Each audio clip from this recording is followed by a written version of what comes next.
Hello friends, I Dr. Priyanka welcome you all to my channel Brainy Gorgeous Diva.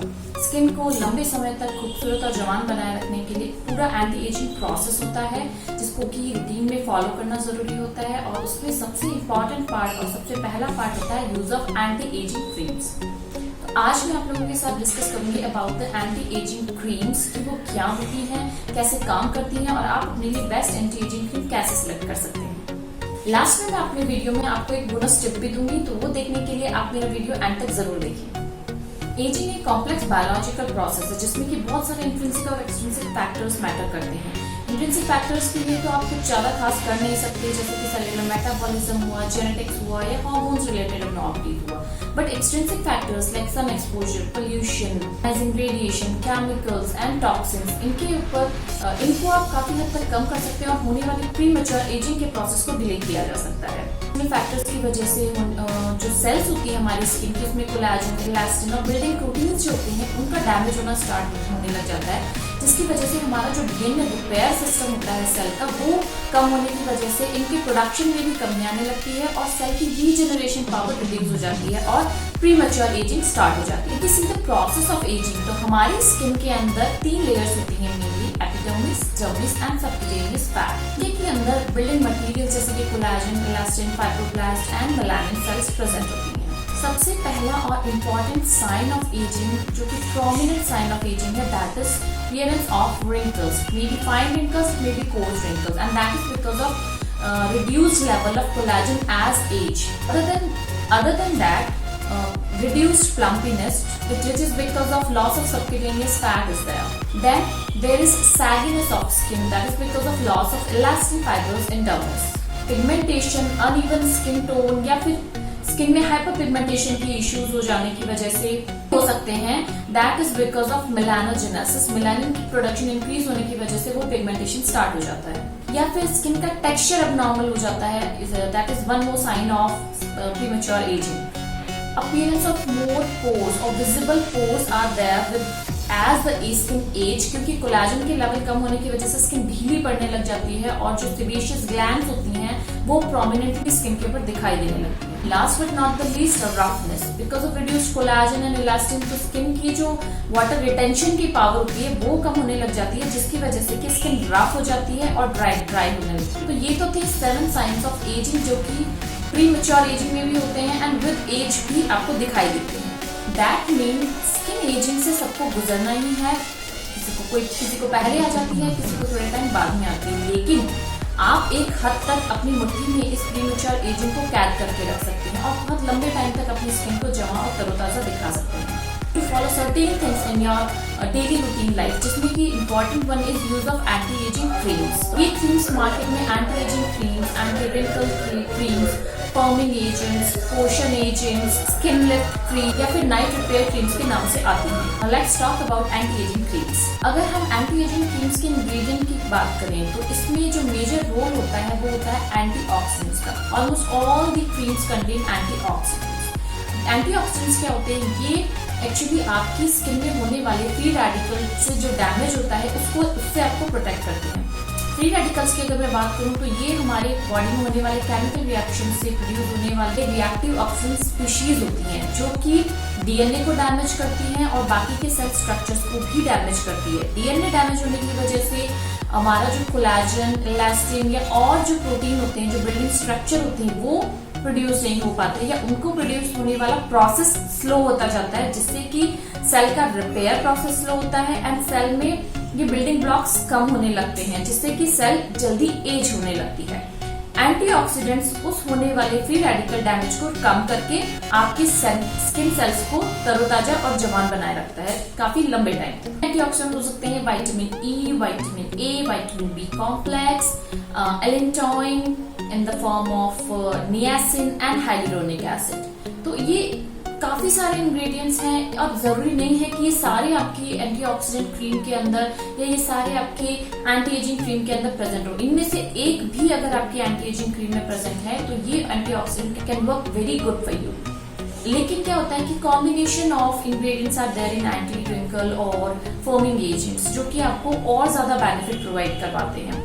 अगर आपकी cream के अंदर if you want to choose good anti wrinkle cream for yourself तो सबसे important चीज आपको देखनी है वो होनी चाहिए retinoic acid. Retinoic acid should be present in your cream. अगर आपकी क्रीम में रेटिनोइक एसिड नहीं है तो आप इसको एज अ नाइट क्रीम भी यूज कर सकते हैं, but that should B one of the important component of your anti ageing cream को आपको बढ़ती हुई कंसंट्रेशन में यूज करना होता है। स्टार्टिंग में हमेशा 0.02 से स्टार्ट करें, then you will increase to 0.05, then 0.1 and then you can increase the concentration further on, जैसे कि आपको लगता जाए कि आपकी स्किन को सूट कर रहा है, क्योंकि रेटिनोइक एसिड सबको सूट नहीं करता है।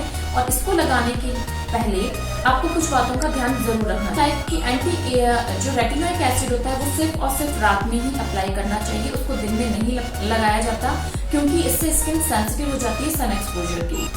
क्योंकि विटामिन ए या रेटिनोइक एसिड जो है वो रेटिनोइक एसिड जो है वो विटामिन ए का डेरिवेटिव है, एंड विटामिन ए स्किन को बहुत ज्यादा ड्राई कर सकता है, स्किन को स्केली कर सकता है। तो after every use of vitamin A या रेटिनोइक एसिड क्रीम को लगाने के बाद आपको हेवी मॉइस्चराइजिंग की जरूरत पड़ सकती है।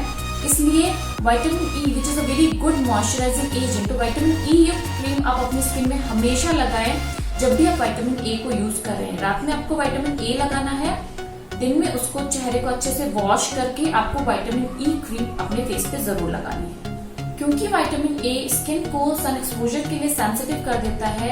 अगर आप धूप में निकलते हैं, चाहे आपने रात में भी क्रीम लगाया है, तो आपको दिन में इस क्रीम को यूज करते टाइम आपको दिन में सन से प्रोटेक्शन लेना है। आपको एक अच्छा हैवी मॉइस्चराइजर लगाने के बाद में सनस्क्रीन जरूर यूज करना है। एटलीस्ट 30 SPF का सनस्क्रीन आपको यूज करना है। उसके अलावा you have to cover your face and you need not to go directly into the sunlight. Retinoic acid cream काम करने में थोड़ा टाइम लेती है, इसलिए इसको हमेशा लगाने के लिए आपको कम से कम महीना 2 महीना तक वेट करना है इसका इफेक्ट आने के लिए। बीच में से बिल्कुल भी ना छोड़े।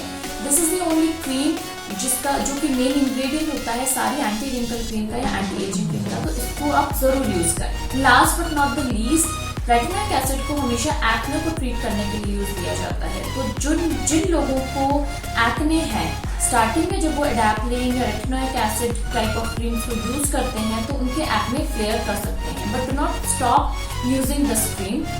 इसका करने का तरीका ही काम ऐसे ही है, ये इसी तरीके से काम करती है। स्टार्टिंग में एक्ने जरूर फ्लेयर अप होते हैं, बट लेटर ऑन धीरे धीरे विद पीस फॉर्मेशन पिंपल्स भी कम होते जाते हैं, आपकी स्किन भी यंगर लुक देखने लगती है।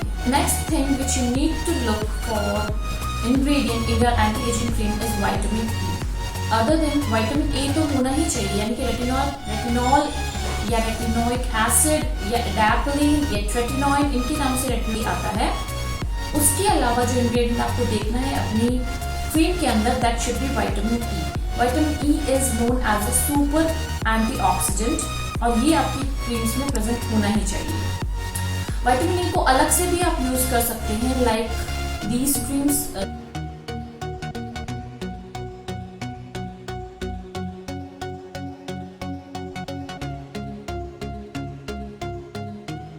is said to be vitamin E should be used with vitamin C, या कह सकते हैं कि इन दोनों का इफेक्ट बेस्ट तब आता है जब वो दोनों साथ में यूज किया जाए। विटामिन ई कि ये क्रीम्स काफी अफोर्डेबल क्रीम्स हैं जो कि आप यूज कर सकते हैं। अदरवाइज जो एंटी रिंकल क्रीम्स होती हैं वो बहुत ज्यादा कॉस्टली होती हैं। जरूरी नहीं है कि इतनी कॉस्टली क्रीम्स पे स्पेंड किया जाए।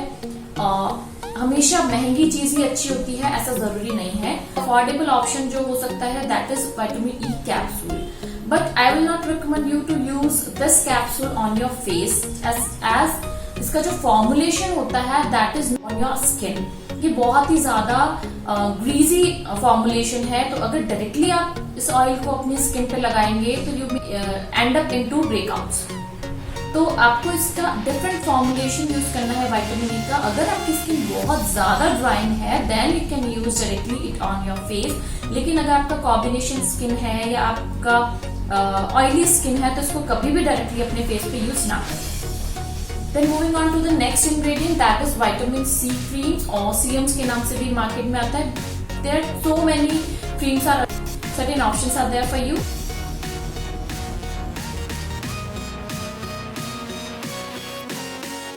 The least one of my favorite is Botanica का vitamin C serum along with vitamin E. इसके अलावा बहुत सारे इंग्रेडिएंट्स ऐसे हैं जो किसी सिंगल क्रीम में प्रेजेंट होते हैं, अलग अलग यूज ना करके आप उसको एक क्रीम में की फॉर्म में भी यूज कर सकते हैं। तो इनमें है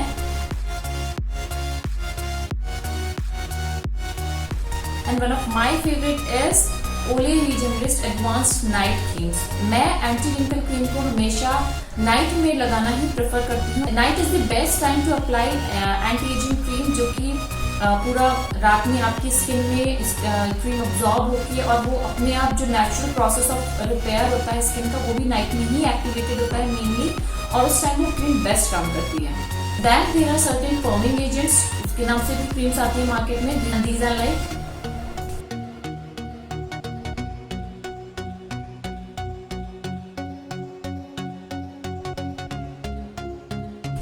one thing which need to be kept in your mind कि सिर्फ एंटी एजिंग क्रीम्स यूज कर लेने से एंटी एजिंग को पूरा अचीव नहीं किया जा सकता है। इसके साथ साथ बहुत सारी ऐसी चीजें हैं जो आपको फॉलो करनी पड़ेंगी। And one more thing is which you can do along with using anti ageing creams is using glycolic acid peels.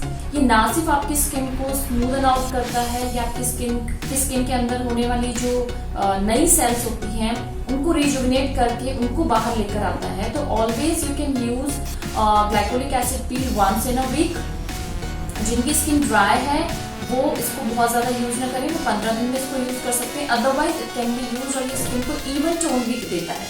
Along with that आपको पिगमेंटेशन के लिए भी क्रीम्स अलग से यूज करनी पड़ेंगी, जो कि एज स्पॉट्स को भी कम करती हैं, फ्रैकल्स हुए या सन स्पॉट्स हुए, इनको ठीक करने के लिए आप और भी क्रीम्स हैं साथ में जिनको कि आपको यूज करना होगा। These are like last but not the least, जो मेन इंपॉर्टेंट कॉज होता है प्रीमेच्योर एजिंग का, दैट इज हार्मफुल सनरेज। तो never ever step out of your home without any sunscreen. Even अगर आप घर पे भी हैं और आपके घर में सनलाइट आती है तो आप कम SPF वाले एंटी रिंकल क्रीम्स का यूज करें। आजकल SPF के साथ में एंटी रिंकल क्रीम्स आती है तो आप उनका यूज कर सकते हैं।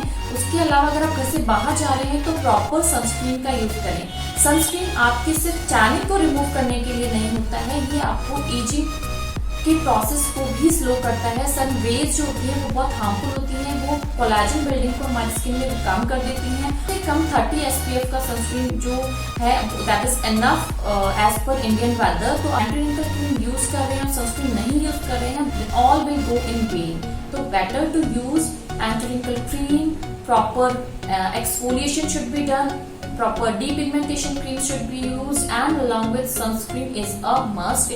Along with that, never forget to take a healthy diet. जो स्किन होती है उस पे ऊपर से लगाना इतना इम्पोर्टेंट नहीं है जितना कि अंदर से आपको स्किन को हेल्दी रखना बहुत जरूरी है। तो हमेशा हेल्दी डाइट लें, प्रॉपर हाइड्रेशन रखें और collagen and elastin boosting products का ज्यादा से ज्यादा यूज करें, जैसे कि nuts, strawberries, proper drinks and certain veggies and seasonal fruits. आप बाहर से सप्लीमेंट्स भी ले सकते हैं जो कि आपकी स्किन को healthy and natural glow provide करवाते हैं। इसके बारे में मैं आपको अपनी नेक्स्ट वीडियो में बताऊंगी। बोनस टिप इज कि ग्रेविटी की वजह से हमारी स्किन सैग करती है, हमारे स्किन में झुर्रियां पड़ सकती हैं। So the thing which need to be kept in your mind or the rule of thumb says कि आप जब भी सोने जाएं तो कभी भी उल्टे फेस से ना सोएं, पेट के बल ना सोएं। इससे आपके चेहरे के अंदर पोर्स रिंकल्स पड़ते हैं, नेज़ोनेबल पोर्स जो होते हैं वो बहुत ज्यादा गहरे होते जाते हैं। उसके अलावा जो दूसरी चीज आपको ध्यान रखनी है कि एक्सरसाइज करते टाइम जब भी आप जॉग कर रहे हो तो उस टाइम में अपने फेस को, that is the maximum thing जो कि जॉगर्स के साथ होती है कि उनकी स्किन सैग करती जाती है। तो जो चीज आपको ध्यान रखनी है वो ये कि every time whenever you jog आपको अपना टंग अपने दोनों चीक पे 1 by 1 टच करके रखना है ताकि ग्रेविटी का इफेक्ट आपकी स्किन पे कम से कम हो। You need to do like this.